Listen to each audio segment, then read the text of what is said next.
एक एक दिन अब आपका इंपॉर्टेंट है।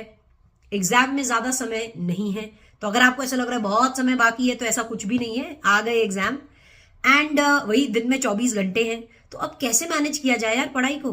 अब कैसे आप पढ़ो कि जो चीजें आप ऑलरेडी पढ़ चुके हो वो भी रिवाइज होती रहे, जो एग्जिस्टिंग क्लास में चल रही है उसका भी आप ट्रैक रख सको, और जो नई चीजें हैं उन्हें भी अब पढ़ पाओ।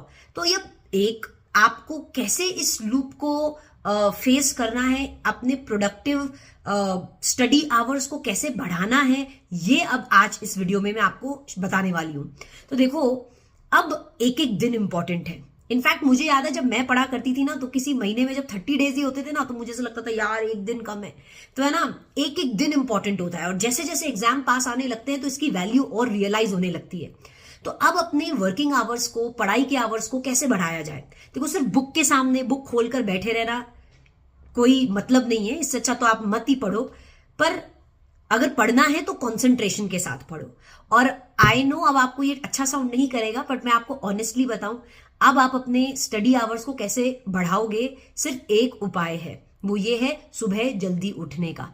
और आपके पास अब आपके नेक्स्ट 15 डेज का एक टारगेट बना हुआ होना चाहिए, क्योंकि आई एम श्योर मोस्टली बच्चों के फेब एंड तक आपके क्लासेस खत्म होंगे। अभी एग्जिस्टिंग क्लासेस चल रहे होंगे, आपके ग्रुप 2 के क्लासेस चल रहे होंगे, बहुत सारे बच्चों के क्लासेस चल रहे हैं।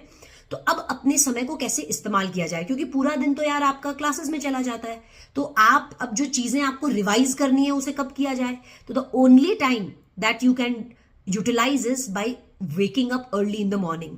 तो अब आपको सुबह कहीं ना कहीं 5 बजे उठना चाहिए, सो दैट 5:30 आप अपनी पढ़ाई लेकर बैठ जाओ। सुबह के जो 3 घंटे होते हैं उसमें आप अच्छे से रिविजन्स कर सकते हो।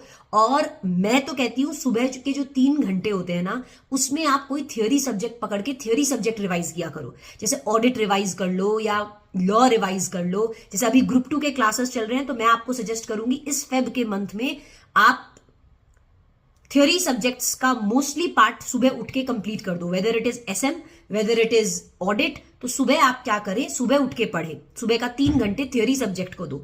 इट कैन बी 1.5 घंटा ऑडिट को दे दिया, 1 घंटा एसएम को दे दिया, या 3 दिन आपने ऑडिट कर लिया, 2 दिन आपने एसएम करके, इस तरीके से प्लान करो। 15 डेज का एक स्टडी टारगेट बना लो कि आपको 15 दिन तक क्या क्या चीजें खत्म करनी है। तो फेब के मंथ में ग्रुप 2 आपका खत्म कर दीजिए, और रात को 1 घंटा एक्स्ट्रा बैठ के प्रैक्टिकल सब्जेक्ट्स को रिवाइज करो। तो ये आपका स्टडी अप्रोच रहना चाहिए। ऐसे ही आपके प्रोडक्टिव आवर्स बढ़ेंगे। आपको लगता है झट से एक दिन बैठ के मैं 12-13 घंटा पढ़ लूंगा, तो ऐसा नहीं होगा। धीरे धीरे इंप्रूव करो, सुबह शाम पढ़ना चालू करो आपके क्लासेस के आगे पीछे। तो that is how you will increase your productive hours.